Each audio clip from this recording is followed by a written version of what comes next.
In today's video, I'm going to teach you how to create a basic approval board in Monday.com.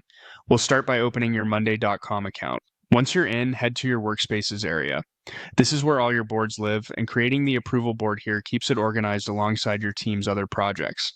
Inside workspaces, look for the plus icon. That's your shortcut to adding something new without digging through menus.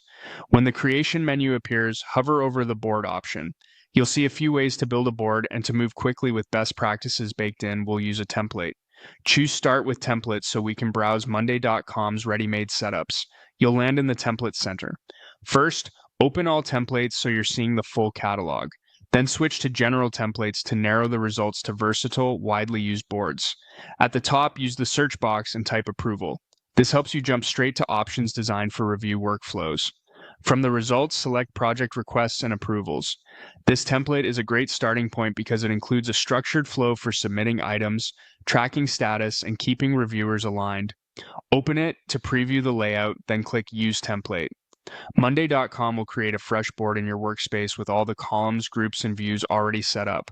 Once the board opens, begin in the main table. This is the heartbeat of your approval process. Update column names to match your needs, adjust status labels to reflect your stages, and remove anything you don't plan to use. Rename groups to separate incoming requests from approved or rejected ones, and tailor column types, like people, dates, or priority, so owners' deadlines and importance are clear. The goal is to make each row represent one request and to ensure anyone landing on the board can understand what to do next.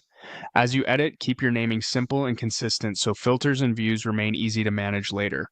Next, switch to the Project Requests form view. This form is a front door for your stakeholders to submit requests that feed directly into the board you just configured. Review the fields that appear on the form and make sure they line up with the columns you kept in the main table. Clear field labels and concise descriptions help submitters provide complete, usable information the first time, which reduces back and forth and speeds up approvals. And that's it. You've opened Monday.com, navigated to Workspaces, created a board from a template, customized the main table, and accessed the project request form to capture submissions into your approval pipeline.